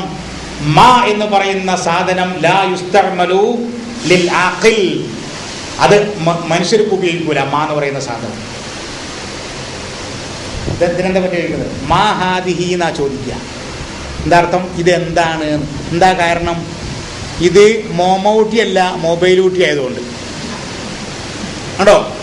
മാഹാദിഹി എന്നാ ചോദിക്കുക, ഇതെന്താണ്. ഇതൊരു മോമൂട്ടിയാണെങ്കിൽ എന്താ ചോദിക്കുക, മൻ ഹാദ എന്നാ ചോദിക്കുക, ഇതെന്താണ്, ഇതാരാണ്. ഇതായി മായും മണ്ണും തമ്മിലുള്ള വ്യത്യാസം. അപ്പോൾ ഫങ്കിഹു, നിങ്ങൾ ഏറ്റെടുക്കണം. ഇവരർത്ഥം വെച്ചത് ഫങ്കിഹു മാ ത്വാബലക്കും മിനൻ നിസായി, പെണ്ണുങ്ങളിൽ നിന്ന് നിങ്ങൾക്ക് ഇഷ്ടപ്പെട്ടവരെ നിങ്ങൾ കെട്ടണം എന്നാണ്. അപ്പൊ ആദ്യം പറയാൻ തരും, ഒരു കുടുംബത്തെ നോക്കാൻ, പിന്നെ അതിനെ വ്യാഖ്യാനിച്ച് കുളിപ്പിച്ച് കുട്ടിയിലാക്കേണ്ടത്. അതെങ്ങനെയെന്നറിയോ, അതായത് ഒരാൾക്ക് ഒരു പെണ്ണ് കിട്ടി, ഒരാളൊരു പെണ്ണ് കിട്ടി. അപ്പോഴാണ് കുറേ കുടുംബങ്ങൾ അവിടെ പട്ടിണി കിടക്കണ വിവരം ഇയാൾ അറിയണത്. അങ്ങനത്തെ അത് നമ്മുടെ മറ്റേ മൊയിലാനയുടെ വ്യാഖ്യാനാണ്. നമ്മൾ പെണ്ണിട്ടാൻ വേണ്ടി നടക്കുകയാണ്. ഓക്കെ, ശരി. പെണ്ണ് കണ്ട് പറ്റിയാൽ അവളോട് പറയണം എന്ത്, 4-ൽ 1-ാമത്തവളായിരിക്കും നീ. നമുക്ക് ഭ്രാന്താണ്. അപ്പൊ ഇവരുടെയൊക്കെ വ്യാഖ്യാനം എന്താണെന്നറിയോ, മറ്റേ അവിടെ ഒരു കുടുംബം പട്ടിണി എടുക്കണമെന്ന് അറിഞ്ഞു, അപ്പോൾ അവിടെ പോയി കിട്ടുക. ഇവിടെ വേറെ ഒന്ന് കിടക്കുന്ന പറഞ്ഞാൽ അവിടെയും പോയി കിട്ടുക. ഇതിങ്ങനെ കേട്ടപ്പോൾ എന്താ തോന്നുന്നറിയോ, 4-ഉം 40-ഉം നിൽക്കണില്ല. ഇവർ പറയുന്നത് 4-ആണ്, പെട്ടെന്ന് അവിടെ നിൽക്കണില്ല, 40-ഉം നിൽക്കണില്ല. എന്നാൽ സത്യത്തിൽ ഫങ്കിഹു മാ ത്വാബലക്കും മിനൻ നിസാഇ മത്ന, ഇവർ ഇഷ്ടപ്പെട്ട പെണ്ണിനെ പട്ടിണി മാറ്റുന്നിടത്ത് എന്ത് ഇഷ്ടപ്പെടും ഇഷ്ടം നോക്കുക. ഓൾക്ക് ഭംഗിയുണ്ടോ, ഞാൻ പട്ടിണി മാറ്റാം. ഇത് പട്ടിണി വേറെ, ഇപ്പട്ടിണി വേറെ അല്ലേ. അപ്പൊ ഇവളുടെ മുഖത്ത് നോക്കിയിട്ടാണ് മാറ്റണോ മാറ്റണ്ടേന്ന് തീരുമാനിക്കുന്നത്. സത്യത്തിൽ ഇതിനൊക്കെ തുരങ്കം വെക്കുന്ന തരത്തിലാണ് പടച്ചോൻ പറഞ്ഞത്. ഫങ്കിഹു, നിങ്ങൾ ഏറ്റെടുത്തേക്കണം, മാ ഒന്നിനെ ഒരു സംഖ്യയെ. എങ്ങനത്തെ സംഖ്യ, ത്വാബ അവൻ നിശ്ചയിക്കുന്ന. ആരാ ഈ ത്വാബന്റെ ഫായിലാരാ? ഒരു ക്രിയ ഉണ്ടാകണമെങ്കിൽ കർത്താവ് ഉണ്ടാകണം, നിയമമാണത്. അറബി ഭാഷയിൽ എന്നല്ല, ലോക ഭാഷയിൽ തന്നെ നിയമമാണ്. ക്രിയ ഉണ്ടാകണമെങ്കിൽ കർത്താവ് ഉണ്ടാകണം. അപ്പോൾ ഫങ്കിഹു സമൂഹമേ, ഫങ്കിഹ് അല്ല ഒരു വ്യക്തിയോടല്ല, ഫങ്കിഹു നിങ്ങൾ, സമൂഹമായ നിങ്ങൾ ഏറ്റെടുക്കണം, മാ ഒരു സംഖ്യയെ. ത്വാബ അവൻ നിശ്ചയിക്കുന്നത്. അവൻ ആരാണ്? ഒന്നുകിൽ സമൂഹം, അതല്ലെങ്കിൽ ഗവൺമെന്റ്, അല്ലെങ്കിൽ കോടതി നിശ്ചയിക്കുന്ന എണ്ണം. എങ്ങനെ കോടതി നിശ്ചയിക്കുക? കോടതിക്ക് ഇഷ്ടമനുസരിച്ചല്ല. നിങ്ങളുടെ സാമ്പത്തിക ഭദ്രതയും അതേപോലെ തന്നെ സുരക്ഷിതത്വവും നിങ്ങളുടെ അവസ്ഥയും മനസ്സിലാക്കിയിട്ട് നിങ്ങൾ സ്നേഹിക്കുന്ന കോടതി അങ്ങനെ തീരുമാനമെടുക്കാൻ പാടുള്ളൂ. നിങ്ങളെ സ്നേഹിക്കുന്ന സൊസൈറ്റി അങ്ങനെ തീരുമാനമെടുക്കാൻ പാടുള്ളൂ. ഫങ്കിഹു മാ ത്വാബലക്കും മിനൻ നിസാഇ മത്ന വസുലാസ വറുബാ. എന്താ അർത്ഥം? ഇത് മത്ന എന്ന് പറയുന്ന വാക്കിന് 2 എന്ന അർത്ഥം പറയുന്നവനെ നിങ്ങൾ ദുനിയാവിന് കാണിച്ചു തരണം, തെളിവിന്റെ അടിസ്ഥാനത്തിൽ. പറയാൻ സാധ്യമല്ല. മത്ന എന്ന് പറഞ്ഞാൽ ആ വാക്കിന്റെ അർത്ഥം തന്നെ 2 എന്നാണ്. അപ്പൊ എത്ര? അവിടെ തന്നെ കഴിഞ്ഞ് 4. 2 എന്ന വാക്കിന്റെ അർത്ഥം തന്നെ 2, തുടങ്ങണേ തന്നെ 2 എന്നാണ്. പിന്നെ സുലാസ എന്ന് പറഞ്ഞാലോ 3, റുബാഴ തന്നെ 4. അപ്പൊ 4 എത്രയായി? 16, 3, 9 എത്രയായി? 20. പിന്നെ എത്രയായി? 36 പെണ്ണിട്ടാനാണോ കൽപ്പന? ആകെ 4 ഉള്ളൂ. അപ്പൊ ഇവിടെ ഒരു സൗകര്യത്തിന് മത്തനാന്ന് പറഞ്ഞാൽ 2 എന്ന് പറഞ്ഞിട്ട് എന്താ അർത്ഥം വെക്കുന്നത്? 2 എന്ന് പറഞ്ഞിട്ട് അർത്ഥം 2. വാപ്പ എന്ന് പറഞ്ഞാൽ അമ്മ എന്നർത്ഥം വെക്കും. അത് നടക്കൂല. 2 എന്ന് പറഞ്ഞാൽ 2 തന്നെ, 3 എന്ന് പറഞ്ഞാൽ 3 തന്നെ, 4 എന്ന് പറഞ്ഞാൽ 4 തന്നെ. അപ്പൊ ഇതല്ല ശരി. 2 എന്ന് പറഞ്ഞാൽ 2. ഇത് ഫുൾ സ്റ്റോപ്പ് ആണോ? അല്ല, കോമയാണ്. അതെങ്ങനെ മനസ്സിലാവുക? അവസാനം പറയുന്നത്, നിങ്ങൾക്ക് അതിനും സാധ്യമല്ലെങ്കിൽ ഫവാഹിദ, ഒരെണ്ണത്തിനെയെങ്കിലും നിങ്ങൾ ഏറ്റെടുക്കാൻ സന്നദ്ധരാകണം, ആ ബാധ്യതയെങ്കിലും നിങ്ങൾ ഏറ്റെടുക്കണം എന്നാണ് പറയുന്നത്. അപ്പൊ ഇതെന്നില്ല ഇത്രേ പാടുള്ളൂ എന്നല്ല. ഇവർ പറയുന്നത് 4 അപ്പുറത്തേക്ക് പാടില്ല. ആർക്ക്? സാധാരണ മൂമിനീങ്ങൾക്ക്. ആർക്ക്? നമ്മളെ പഠിപ്പിച്ച നബിക്കോ 20 ഉണ്ടോ? 20 ഉണ്ട്. ഇപ്പൊ പുതിയ കഥയിൽ 20 ഭാര്യമാര്, ഒക്കെ അഡ്രസ് ഉണ്ട്. ബാപ്പിയുണ്ട്, ഉമ്മയുണ്ട്, തറവാടുണ്ട്, ഒക്കെ ഉണ്ട്. ഒക്കെ കൃത്യസഹിതം 20 പെണ്ണുങ്ങളുണ്ട്. കണ്ടോ? അപ്പൊ ഞാൻ ആ ഭാഗം പറഞ്ഞുകൊണ്ട് പോവാണ്. ഫയഖുദക്കും അദാബുൻ അലീം. ഈ ഒട്ടകത്തെ നിങ്ങൾ തൊട്ട് കളിച്ചാൽ നിങ്ങൾ അള്ളാഹുവിന്റെ ശാപം ഏറ്റുവാങ്ങേണ്ടി വരും. ഏതാണ് ഈ ഒട്ടകം? ഇതിനെക്കുറിച്ച് മറ്റ് പല ഭാഗങ്ങളിലും പറഞ്ഞത് കൂടി സംസാരിക്കുമ്പോഴേ അറിയും. തന്നെ വിഷയം സൂറത്ത് മാറിയെന്നേ ഉള്ളൂ. 17-ാം അധ്യായത്തിലെ 59-ാമത്തെ സൂക്തം. സമൂദ് ഗോത്രത്തിന് നാക്കത്തിനെ നാം നൽകി, മുബ്സിറത്തൻ, വെളിച്ചം നൽകാൻ. എങ്ങനെ? ഒട്ടകത്തിന്റെ കയ്യിൽ ടോർച്ച് കൊടുത്തു, എന്നിട്ടിങ്ങനെ അടിച്ചു നടന്നു. അള്ളാഹുവിന്റെ ദൃഷ്ടാന്തങ്ങളും തെളിവുകളും ഇവർക്ക് പ്രവൃത്തി പദത്തിൽ കൊണ്ടുവരാൻ പാകത്തിൽ ഒരു ദൃഷ്ടാന്തമായി നാക്കത്തിനെ നാം നൽകി. അതിനെ അവർ ആക്രമിച്ചു. നിലവിലുള്ള അർത്ഥം എന്താ? അർത്ഥു എന്നുള്ളതിന്റെ പദം എന്താ ഖുർആനിലുള്ളത്? അക്കറിനെ ഞാൻ നേരത്തെ പറഞ്ഞില്ലേ, മറ്റേ യഹ്യ പ്രവാചകൻ സന്തോഷ വാർത്ത അറിയിക്കപ്പെടുന്നു, താങ്കൾ വിഷമിക്കേണ്ട, ഒരു മറ്റേ നല്ലൊരു യുവാവ് താങ്കളുടെ ഈ സമൂഹത്തിൽ നിന്ന് താങ്കളുടെ ഈ ആദർശം കരകയറ്റാൻ വേണ്ടി വരുന്നുണ്ട്. അപ്പം അദ്ദേഹം അത്ഭുതത്തോടു കൂടി പറയാണ്, എനിക്ക് അങ്ങനെ ഉണ്ടാകുമോ? ഇമ്രഅത്തി ആഖിറുൻ. അപ്പം നിലവിലുള്ള കഥ മൂപ്പരുടെ ഭാര്യ പ്രസവിക്കാൻ പോകുന്നു എന്നുള്ള വിവരം കിട്ടിയതാണ്. അപ്പം ഭാര്യ പ്രസവിക്കാൻ പോകുന്നു എന്ന വിവരം കിട്ടിയപ്പോൾ അദ്ദേഹം ചോദിച്ചു, അത്രേ, എനിക്കെങ്ങനെ കുട്ടിണ്ടാവുക? വമ്രഅത്തി ആഖിറുൻ, എൻ്റെ ഭാര്യ വന്ധ്യയല്ലേ? ആ കഥയും നിലവിലുള്ള ചോദ്യം കൂടി ഒരു ബന്ധമില്ല എന്ന് നിങ്ങൾക്ക് മനസ്സിലാവണില്ലേ? വന്ധ്യായ പെണ്ണ് പ്രസവിക്കില്ല എന്ന് ഉറപ്പുള്ളൊരു കാര്യം. അപ്പൊ ഇവിടെ അദ്ദേഹം ചോദിക്കുന്നതാണ്, വമ്രഅത്തി ആഖിറുൻ, എൻ്റെ ഈ നാശം വിതച്ച, അതല്ലെങ്കിൽ മറ്റേ ഇരുന്നു പോയ ഈ സമൂഹത്തിൽ നിന്ന് ഒരു ആൺകുട്ടി ഉണ്ടാവുമോ? ഈ സമൂഹത്തെ വളർത്തി കൊണ്ടുവരാൻ ഒരു പുരുഷൻ ജനിക്കുമോ എന്ന ആശങ്കയോടുകൂടി ആവേശത്തോടു കൂടി അദ്ദേഹം ചോദിക്കുകയാണ്. അപ്പോൾ അവിടെ ഉപയോഗിച്ച ഭാഷ വമ്രഅത്തി ആഖിറുൻ, എൻ്റെ ഈ സൊസൈറ്റി ആഖിറാണ്, വന്ധ്യയാണ്. അപ്പോൾ എന്ത് ചെയ്തു? സ്വാലിഹ് പ്രവാചകന്റെ സമുദായം എന്ത് ചെയ്തു? ഫഅഖറൂഹ, ആ നാക്കത്തിനെ വന്ധ്യയാക്കി മാറ്റി. എന്തിനാ? നമ്മുടെ നാട്ടിലേക്ക് ഇറങ്ങിച്ചെന്നുകൊണ്ട് നമ്മൾ പ്രവർത്തിക്കുമ്പോഴേ മനസ്സിലാവും. ഇൻഡോർ പരിപാടിയിൽ പ്രശ്നം ഉണ്ടാക്കുന്നതിന് ഒരു പരിധിയുണ്ട്. പുറത്തേക്ക് അങ്ങോട്ട് ഇറങ്ങിച്ചെന്ന് നല്ല രൂപത്തിൽ പ്രവർത്തിക്കുമ്പോൾ നമുക്ക് ഒരുപാട് അനുഭവങ്ങൾ ഉണ്ടായിട്ടുണ്ട്. ഒരുപാട് അനുഭവം, കത്തിക്കുത്ത് വരെ നടന്നിട്ടുണ്ട്. ഇതേപോലെ നമ്മൾ നോട്ടീസ് വിതരണം കോഴിക്കോട് നടത്തിയപ്പോൾ അതിൻ്റെതായ പ്രതികരണം ഉണ്ടായി. എന്താ കാര്യം?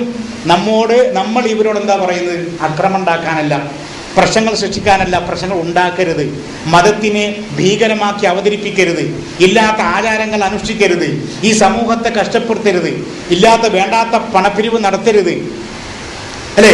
യത്തീം കുട്ടികളുടെ പേര് പറഞ്ഞിട്ട് യത്തീം കുട്ടികൾക്ക് ജയിലിൽ നിങ്ങൾ ഉണ്ടാക്കരുത്. സെൻട്രൽ ജയിലിനേക്കാൾ കടുപ്പാണ്. ഇപ്പൊ നടക്കുകയാണ്, ബാപ്പാറെ തച്ചു വന്നിട്ടെങ്കിലും യത്തീമക്കൾ ഉണ്ടാക്കാൻ വേണ്ടിയിട്ട്. കാരണം ഇത് നല്ലൊരു പിരിവ് കേസാണ്. ആരും ഒന്നും എതിർക്കില്ല. പള്ളിപ്പിരിവ് തന്നെ, പള്ളിക്കോ എന്നൊരിതുണ്ടാവും. യതീം തന്നെ എടുത്തു കൊടുക്കും. പക്ഷെ ആ കാരാഗ്രഹത്തിലാണ് ആ കുട്ടികളിലെന്ന വിവരം അവിടെ ചെല്ലുമ്പോഴാണ് അറിയും. ഇതൊന്നും നിങ്ങൾ ചെയ്യരുത്, മറിച്ച് ദീനിനെ നിങ്ങൾ സ്നേഹിക്കണം എന്നാ പറയാനുള്ളത്. ഈ സമയത്ത് എന്ത് ചെയ്യും? എന്താ ഉണ്ടാവുക?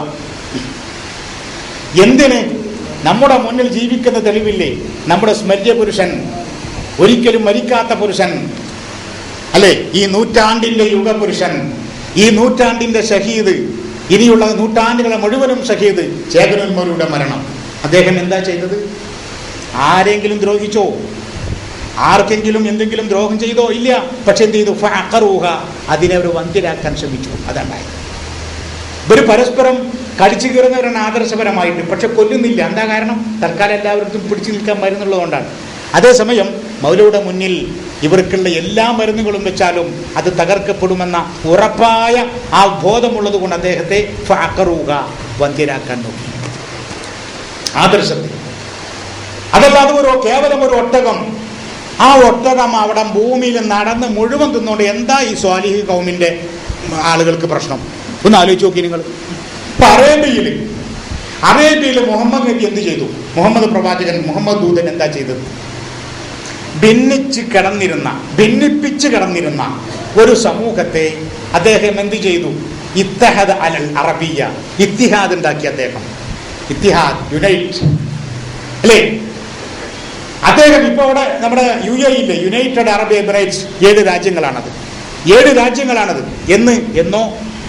എന്നോ മുതൽ 7 രാജ്യങ്ങളാണ്. ഇന്നും 7 രാജ്യങ്ങളാണ്. ആ 7 രാജ്യങ്ങൾക്ക് 7 ഭരണകൂടമുണ്ട്. പക്ഷെ 7 രാജ്യങ്ങളും ഒരു രാജ്യമായി അറിയപ്പെടുന്നു, ഒരു പ്രസിഡന്റ്. പക്ഷേ 7 രാജ്യങ്ങൾക്കും 7 ഭരണകർത്താക്കൾ. ഇങ്ങനെ 7ഉം 700മായി ഛിന്ന ഭിന്നമായി കിടന്നിരുന്ന ഒരു നാട്ടിനെ പ്രവാചകൻ മുഹമ്മദ് ദൂതൻ എന്തു ചെയ്തു?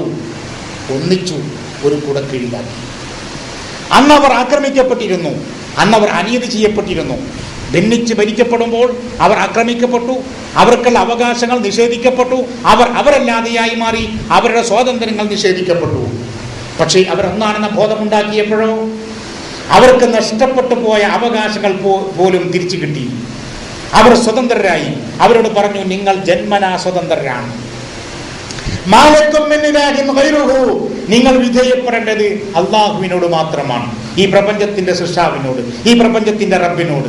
അതുകൊണ്ട് നിങ്ങൾ ഒരാളെയും ഭയക്കണ്ട, ഒരാളെയും വിധേയപ്പെടണ്ട, ഒരാളുകൾക്കും ഇബാദത്ത് വേണ്ട.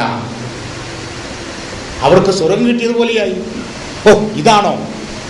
പക്ഷെ അതുകൊണ്ട് നാശം ആർക്കുണ്ടായി? നേരത്തെ പറഞ്ഞ 2% ആളുകൾക്കുണ്ടായി, സമൂഹത്തിലെ പണക്കാർക്കുണ്ടായി. കാരണം ഇവരുടെ അജ്ഞതയായിരുന്നു അവരുടെ മുതൽക്കൂട്ട്, ഇവരുടെ വിവരമില്ലായ്മയായിരുന്നു അവരുടെ ഉയർച്ചക്കുള്ള കാരണം. പക്ഷേ ജനങ്ങൾക്ക് വിവരം വെച്ചാൽ, എന്തിനധികം നമ്മുടെ ഈ ഖുറാഫികൾക്ക് ബോധം വന്നാൽ മൊയ്ലിയമാർക്ക് വല്ല സ്ഥാനമുണ്ടോ സമൂഹത്തിൽ? ഉണ്ടോ? ഈ കുഞ്ഞാടുകൾക്ക് ബോധം വന്നാൽ, ഇവർക്ക് വിവരം വന്നാൽ പിന്നെ പുരോഹിതന്മാർക്ക് വല്ല സ്ഥാനമുണ്ടോ? ഇത് തന്നെ അദ്ദേഹത്തെ വിഭാഗമായി കഴിയുന്ന, അജ്ഞരായി കഴിയുന്ന ഈ ജനവിഭാഗത്തിന് വിവരം കിട്ടിയാൽ, വിജ്ഞാനം ലഭിച്ചാൽ, പിന്നെ സമൂഹത്തിൽ ഈ സമ്പന്ന വിഭാഗം ഒറ്റപ്പെടും. സമ്പന്ന വിഭാഗം നല്ലവരാകുമ്പോൾ ഒറ്റപ്പെടുന്നില്ല, അടക്കി ഭരിക്കുന്ന ഒരു ചിന്താഗതിയോട് കൂടിയുള്ള സമൂഹം ഒറ്റപ്പെടും. അതുകൊണ്ട് സ്വാലിഹ് പ്രവാചകൻ പറഞ്ഞു, ഹാദിഹി നാഖത്തുല്ലാ, ഇത് അള്ളാഹുവിന്റെ നാഖത്താണ്, ലക്കും, നിങ്ങൾക്ക് വേണ്ടിയുള്ള. കാരണം ഈ നാഖത്ത് ഇവിടെ വളർന്ന് പന്തലിക്കേണ്ടത് നിങ്ങളുടെ കൂടി ആവശ്യമാണ്. അത് പിന്നീട് എന്തായി? ഒട്ടകം ഭാരം വഹിക്കും. ഒട്ടകം ഭാരവാഹിയാണ്, കമ്മിറ്റിയുടെ അല്ല, അല്ലേ? ജനങ്ങളുടെ. അത് പിൽക്കാലത്ത് എന്തായി? ഈ ഭാരം വഹിക്കുന്ന ഒരു സാധനമായതുകൊണ്ട് ഒട്ടകത്തിന് ഭാരവാഹിയാക്കി. ആ പേര് ഒട്ടകത്തിന് പിന്നെ ഉപയോഗിച്ചു തുടങ്ങി. ഇങ്ങനെ ഒരുപാട് വാക്കുകളുണ്ട് അറബിയിൽ പ്രത്യേകിച്ചും അങ്ങനത്തെ ഒരുപാട് വാക്കുകളുണ്ട്. ആളുകൾ ഒരുമിച്ച് കൂടുന്ന, അതല്ലെങ്കിൽ ആളുകൾ ഒരുമിച്ച് കൂടേണ്ടെന്ന ഒരു ആദർശം, അതൊരു പള്ളിയാണ്, അതൊരു മസ്ജിദാണ്. അത് പിൽക്കാലത്ത് എന്തായി? ആളുകൾ അതിന് കയ്യും കാലും കഴുകി ഒരുമിച്ച് കൂടുന്ന സലാക്കി അങ്ങനെ പരിചയപ്പെടുത്തപ്പെട്ടു. സുജൂദ് ആ മസ്ജിദിലൂടെ ചെയ്യേണ്ടുന്ന കാര്യമാണ്. മസ്ജിദിൽ കയറിയിരുന്നു. ഏത് മസ്ജിദിൽ? ഇഷ്ടിക കൊണ്ടോ കല്ലുകൊണ്ടോ മണ്ണുകൊണ്ടോ ഉള്ള മസ്ജിദല്ല, ഒരു ആദർശത്തിന്റെ പേരിൽ കെട്ടിപ്പടുക്കപ്പെട്ട ഒരു മസ്ജിദ്. ആ മസ്ജിദിൽ കയറിയിരുന്ന് ആ മസ്ജിദിനെ അംഗീകരിച്ച് ചെയ്യേണ്ടുന്ന കാര്യങ്ങളാണ് സുജൂദ്. ആ മസ്ജിദിൽ കയറിയിരുന്നാൽ സമാധാനമുണ്ടാകും. വമൻ ദഖലഹു കാന ആമിനൻ, ഒന്നും പേടിക്കേണ്ടതില്ല കയറിയിരുന്നാൽ. അത് ഈ പള്ളിയാണോ? അല്ല, ആ പള്ളിയിൽ ഇരുന്നാൽ പേടിക്കന്നെ വേണം. പേടിക്കന്നെ വേണം. ഏത് പള്ളിയിൽ കയറിയിരുന്നിട്ടും കാര്യമില്ല. പക്ഷെ അള്ളാന്റെ പള്ളിയിൽ കയറിയിരുന്നാലോ, വമൻ ദഖലഹു കാന ആമിനൻ, ഒന്നും പേടിക്കണ്ട, നിർഭയൻ. ഇതേപോലെ സ്വാലിഹ് പ്രവാചകൻ പറയുന്നു, ഹാദിഹി നാഖത്തുല്ലാഹി ലക്കും, ഇത് നിങ്ങൾക്കുള്ള അള്ളാഹുവിന്റെ നാക്കത്താണ്. തഅക്കുൽ ഫി അർദില്ലാ, അള്ളാഹുവിന്റെ ഈ ഭൂമിയിൽ കടന്നത് വിരാജിക്കട്ടെ, അത് സ്വതന്ത്രമായി നടക്കട്ടെ. വലാ തമസ്സുഹാ ബിസൂഇൻ, നിങ്ങൾ അതിനെ നശിപ്പിക്കാൻ ശ്രമിക്കരുത്. നിങ്ങൾ നന്മ ചെയ്തോളന്നില്ല, നശിപ്പിക്കാതിരുന്നാൽ മതി. ഫയഖുദുകും അദാബുൻ അലീം, വേദനാജനകമായ ശിക്ഷ നിങ്ങളെ ബാധിക്കും അതിനെ നിങ്ങൾ ആക്രമിച്ചാൽ. ആർക്കാ ബാധിക്കുക? എല്ലാവർക്കും ഒരുപോലെ ബാധിക്കും. അപ്പോൾ ഒരു ലോക ആദർശം എന്ന നിലയ്ക്ക് ഇസ്ലാമിന്റെ ആദർശം സ്വാലിഹി പ്രവാചകന്റെ കാലത്തും ഏത് ദൂതന്റെ കാലത്തും ഒരുപോലെ ജനങ്ങൾക്ക് സ്വീകരിക്കാവുന്നതും സ്വീകരിക്കേണ്ടതുമാണ്. അപ്പോൾ അതിനെ ദ്രോഹിച്ച് നീതിക്കെതിരെ സമൂഹം മുഴുവനും നീങ്ങിയെന്ന് വെക്കും. ആർക്കാ അതിന്റെ ദോഷം? സമൂഹത്തിന് മുഴുവനുമാണ്. സത്യത്തിനെതിരെ സമൂഹം നീങ്ങിയാൽ അതുകൊണ്ട് ദോഷന്മാർക്ക് സമൂഹത്തിന് മുഴുവനുമാണ്. നേരെ തിരിച്ചും അങ്ങനെ തന്നെയാണ്. ഒരു സത്യത്തിന് വേണ്ടി സമൂഹം രംഗത്തിറങ്ങിയാൽ അതിന്റെ ഗുണം ആസ്വദിക്കുക ഇറങ്ങിയവർ മാത്രമല്ല, മറിച്ച് അതിന്റെ ശത്രുക്കൾ പോലും ഇപ്പൊ 418 ബാർ അടച്ചു. ഇവിടെ എത്ര 418 തന്നെയല്ലേ ബാർ അടച്ചു. ആരാ അതുകൊണ്ടുള്ള ഗുണം ആസ്വദിക്കുന്നത്? ആദ്യമായി കൊടിയന്മാരാണ് അല്ലെ? രണ്ടാമതോ അവരുടെ കുടുംബങ്ങളാണ് അല്ലെ? മൂന്നാമതോ അവരുടെ അയൽവക്കമാണ്. ഏത് അയൽവക്കം? RSSകാരനോ BJPക്കാരനോ NDF-കാരനോ സുഡാപ്പിക്കാരനോ ആയിട്ടുള്ള മറ്റേ അയൽവക്കം. കാരണം അവന്റെ ബഹളം ഇല്ല, പ്രശ്നങ്ങളില്ല, ഒച്ചപ്പാടില്ല. ഏത് ശത്രുവാകട്ടെ അതിന്റെ അയൽവക്കത്തുള്ളവർ സുരക്ഷിതരായി മാറി, അവന്റെ കുടുംബം സുരക്ഷിതമായി മാറി. അപ്പൊ സമൂഹത്തെ ഗ്രഹിച്ചുകൊണ്ടിരിക്കുന്ന ഒരു ക്യാൻസർ പോലെ കാർന്നു നിന്നുകൊണ്ടിരിക്കുന്ന ഒരു തിന്മ, ആ തിന്മയെ നിയന്ത്രിക്കാൻ ഒരു സർക്കാർ ആകട്ടെ, ഒരു സമൂഹമാകട്ടെ, ഒരു കോടതിയാകട്ടെ, ഒരു സൊസൈറ്റി ആകട്ടെ രംഗത്ത് വന്നാൽ അതുകൊണ്ടുള്ള ഗുണം ആസ്വദിക്കുന്നത് ആരാണ്? രംഗത്ത് വന്നവർ മാത്രമല്ല, അതിന്റെ എല്ലാ ആളുകളും, അതിന്റെ മിത്രങ്ങളും ശത്രുക്കളും ഒരുപോലെ അതിന്റെ ഗുണം ആസ്വദിക്കും. സാലിഹ് പ്രവാചകൻ പറയുന്നു, ദൈവം നിങ്ങൾക്ക് നിങ്ങളുടെ ഉന്നമനത്തിനും ഉയർച്ചക്കും വളർച്ചക്കും വേണ്ടി നിങ്ങളുടെ മുന്നിലേക്ക് അയച്ചിട്ടുള്ള ഈ ഒരു സമൂഹം, ആ സമൂഹത്തെ നിങ്ങൾ ദ്രോഹിക്കരുത്. ആ സമൂഹത്തിന് അതിന്റെ വഴിക്ക് നിങ്ങൾ വിടുക. തൗക്കുൽ ഫി അർളില്ല, അവരും ഇവിടെ ജീവിക്കട്ടെ. പക്ഷെ അവർ വളർന്നു വന്നാൽ തങ്ങളുടെ ഈ ഉയർച്ചയെ, ഈ വളർച്ചയെ ബാധിക്കുമെന്ന ഭീതി കാരണം ഫഅഖറൂഹ, അതിനെ വന്ധ്യരാക്കി മാറ്റി. അപ്പൊ എന്താ ഉണ്ടാവുക? സ്വാഭാവികമായ അതിന്റെ പരിണത ഫലമുണ്ടാകും. തിന്മയെ മർദ്ദിച്ചാൽ എപ്പോഴും ഞാൻ പറയാറുണ്ട്, പ്രകൃതി അതിന് ചില വികൃതികളുണ്ട്. അവിടെ അള്ളാഹുവിനെ കുറ്റം പറഞ്ഞിട്ട് കാര്യമില്ല. പ്രകൃതിയോട് നാം ഇണങ്ങിയാൽ പ്രകൃതി നമ്മോട് ഇണങ്ങും. പ്രകൃതിയോട് വികൃതി കാണിച്ചാലോ പ്രകൃതി ആ നിലക്ക് പ്രതികരിക്കും. അത് പ്രകൃതിയുടെ പ്രതിഭാസമാണ്, ദൈവിക നിയമമാണ്, അചഞ്ചലമായ നിയമം, അലംഘനീയമായ നിയമം, മാറ്റമില്ലാതെ തുടരുന്ന നിയമം. അതാണ് അത് ചരിത്രം, ലോകത്തിന്റെ ചരിത്രം അതാണ്. അപ്പൊ പ്രിയപ്പെട്ട സുഹൃത്തുക്കളെ, എല്ലാവർക്കും മരവിപ്പ് തുടങ്ങിയ സമയമായി മാറി. കാരണം 10 മണി മുതൽ തുടങ്ങിയതാണ്. വിഷയം ഒന്നും ആയിട്ടില്ല. വിഷയം മറ്റൊരു സമയത്ത് ഇതിന്റെ മറ്റുള്ള എല്ലാ ഭാഗങ്ങളും നമുക്ക് ടച്ച് ചെയ്തുകൊണ്ട് പറയണം. ഫഖാലലഹും, ദൈവദൂതൻ അവരോട് പറഞ്ഞു. ഫഖാലലഹും റസൂലുള്ള, ഇതന്നെ വിഷയം. ഫഖാലലഹും റസൂലുള്ള, ദൈവദൂതൻ അവരോട് പറഞ്ഞു, നാക്കത്തല്ലാ, ഇത് അള്ളാഹുവിന്റെ നാക്കത്താണ് കേട്ടോ. ഈ അള്ളാഹുവിന്റെ ഈ നാക്കത്തിനെ നിങ്ങളൊന്ന് ശ്രദ്ധിക്കണം. അതിന് വെള്ളം കൊടുക്കാനും ഒന്ന് ശ്രദ്ധിക്കണം. എന്താണ് ആ വെള്ളം? മൂസ തന്റെ ജനതയ്ക്ക് വേണ്ടി ഇസ്തിസ്ഖാ നടത്തി. ഇസ്തിസ്ഖാ എന്താ? ഇസ്തിസ്ഖാ കർമ്മശാസ്ത്ര ഗ്രന്ഥങ്ങൾ എടുത്ത് നോക്കുക, അവിടെ കാണാം സ്വലാത്തുൽ ഇസ്തിസ്ഖാ. എന്താ അതിന്റെ അർത്ഥം? മഴയ്ക്ക് വേണ്ടിയുള്ള നിസ്കാരം, മഴയ്ക്ക് വേണ്ടിയുള്ള പ്രാർത്ഥന. അപ്പോ ഇസ്തിസ്ഖാ എന്താ? പക്ഷേ വെള്ളം. പക്ഷെ ഒരു കാര്യം ഉറപ്പാണ്, സമൂഹത്തിന് സാധാരണ നമ്മൾ കുടിക്കുന്ന വെള്ളമാണെങ്കിൽ അത് അള്ളാഹിനോടല്ല ചോദിക്കേണ്ടതെന്ന് തൻ്റെടിയായ ആർക്കറിയാം? മൂസാ ദൂതൻ അറിയാം. മൂസ തൻ്റെടിയാണ്, സംശയമൊന്നുമില്ല. തൻ്റെടിയായ മൂസാ ദൂതൻ അറിയാം എന്തെന്ന്. ദാഹിക്കുമ്പോൾ വെള്ളം ചോദിക്കേണ്ടത് അള്ളാഹുവിനോടല്ല, മറിച്ച് അതിന് പ്രകൃതിയിൽ ചില നിയമങ്ങളും സൗകര്യങ്ങളും ഒരുക്കിയിട്ടുണ്ട് അല്ലേ? ആ സൗകര്യത്തിലേക്കാണ് പോകേണ്ടത്. പക്ഷേ മൂസയോട് എന്താ പടച്ചവൻ പറഞ്ഞത്? കിണറൊഴിക്കാനല്ല പറഞ്ഞത്. പിന്നെയോ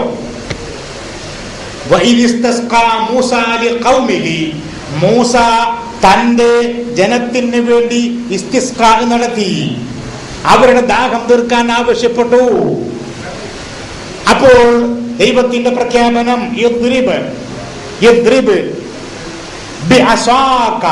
നിന്റെ അസയുണ്ടല്ലോ, നിന്റെ നിലനിൽപ്പിനായി ദൈവം നൽകിയിട്ടുള്ള ആ ഒരു നിവർത്തിക്കാനുള്ള ആദർശമുണ്ടല്ലോ, അതുകൊണ്ട് നീ അടിച്ചേക്കണം, നിർണയിക്കണം, വിവരിക്കണം. അൽ ഹജർ, കല്ലിനെ. എന്താ കല്ല്? കൂനൂ ഹിജാറതൻ ഔ ഹദീദ, നിങ്ങൾ ഒന്നുകിൽ കല്ലാകൂ അല്ലെങ്കിൽ ഇരുമ്പുകളാകൂ. ഒന്നുകിൽ നിങ്ങൾ കല്ലാകുക.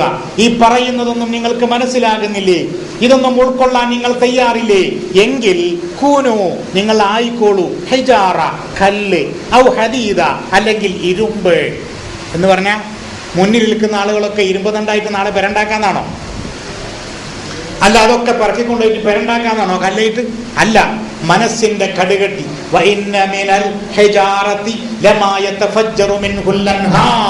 കല്ലിന്റെ കൂട്ടത്തിലും പൊട്ടിയൊലിക്കുന്നവയുണ്ട്. എന്ത് പറഞ്ഞാലും ഉൾക്കൊള്ളാത്തതും ഉണ്ട്. ഇങ്ങനൊക്കെ പറഞ്ഞത് എന്തിനെ പറ്റിയ? മനുഷ്യന്റെ മനസ്സിനെ കുറിച്ചും അവന്റെ മാനസികമായ പ്രശ്നങ്ങളെ കുറിച്ചും ആ പറഞ്ഞത്. അപ്പൊ മൂസയോടൊന്ന് പറഞ്ഞു, ആ ഹജറിലേക്ക് അടിക്കുക. അപ്പൊ എന്തായി? അടിക്കേണ്ടതുപോലെ അടിക്കേണ്ടിടത്തടിച്ചപ്പോൾ എന്ത് ചെയ്തു? അവർക്ക് കിട്ടേണ്ടുന്ന ആരോപികളെല്ലാം പൊട്ടിയൊലിച്ചു. ഇതെന്താണ്? ദൈവികമായ വിജ്ഞാനത്തിന്റെ അതിന്റെ ഉറവിടമാണ് ഖുർആൻ. അത് ഇന്നും ഇന്നലെയും തുടങ്ങിയതല്ല, മനുഷ്യവാസം ആരംഭിച്ച അന്ന് മുതൽ തുടങ്ങിയ അതിന്റെ ബാക്കി പത്രമാണ് ഖുർആൻ.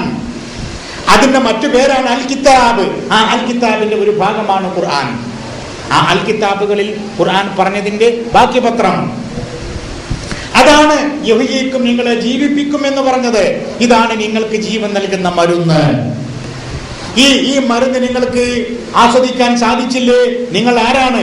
മരിച്ചവരാണ്. അംവാതുൻ ഗൈറു അഹ്യാഇൻ, ജീവനില്ലാത്ത ശവങ്ങളാണ് എന്ന് പറഞ്ഞത്. മക്കയിലെ ചില ആളുകളെ കുറിച്ചും ചൂണ്ടിപ്പറഞ്ഞത് അതാണ്. അംവാതുൻ, മരിച്ചവരാണ്. ഗൈറു അഹ്യാഇൻ, ജീവനില്ലാത്തവർ. മരിച്ചാൽ തന്നെ ജീവനില്ല എന്നല്ല അതിന്റെ അർത്ഥം. ഒന്നുകൂടി കട്ടിക്കൂട്ടി പറയാം, ഒരു കാര്യമില്ല. ഈ അവസ്ഥയിലേക്ക് നിങ്ങളാകാൻ പാടില്ല. നിങ്ങൾ മനസ്സിനെ ചിന്തിക്കുവാനും അതേപോലെ ആലോചിക്കാനും തയ്യാറാകണം. കല്ലുപോലത്തെ ഹൃദയത്തിന്റെ ആളുകളാകരുത്, ഇരുമ്പ് പോലത്ത ഉറച്ച മനസ്സിന്റെ ആളുകൾ നിങ്ങളാകരുത് എന്നാ പറഞ്ഞത്. അപ്പോ ഫഖാല ലഹും റസൂലുള്ളാഹ്, ദൈവദൂതൻ അവരോട് പറഞ്ഞു, നാക്കത്തല്ലാഹ്, അള്ളാഹുവിന്റെ നാക്കത്താണ് കേട്ടോ. ഞാൻ എന്റെ അഭീഷ്ടം അനുസരിച്ച് കൊണ്ടുവന്നതല്ല, എനിക്ക് എവിടെന്നെങ്കിലും കിട്ടിയതല്ല, അള്ളാന്റേതാണ്. അതുകൊണ്ട് അതിനെ സൂക്ഷിക്കണം. വസുഖയാക, അതിന് നിങ്ങൾ തിന്നാൻ കൊടുക്കണം, കുടിക്കാൻ കൊടുക്കണം, അതിന് തീറ്റ കൊടുക്കണം. മൂസ, അപ്പൊ ആ പ്രവാചകനോട് ഒത്തൊരുമിച്ചുകൊണ്ട് ആ പ്രവാചകന്റെ കൂടെ ഇവര് കൂടെ ഇല്ല. ഈസാ പ്രവാചകൻ എന്താ പറഞ്ഞത്? മൻ അൻസാരി ഇലല്ലാഹ്, അള്ളാഹുവിലേക്ക് ഈ വിഷയത്തിൽ എന്നെ സഹായിക്കുവാൻ ആരാണുള്ളത്? അവിടുത്തെ ചില ആളുകൾ പറഞ്ഞു, നഹ്നു അൻസാറുല്ലാഹ്, ഞങ്ങൾ തയ്യാറാണ് എന്ന് പറയാൻ ഇവിടെ ആളുകളില്ലാത്തൊരവസ്ഥ വന്നു. അങ്ങനെ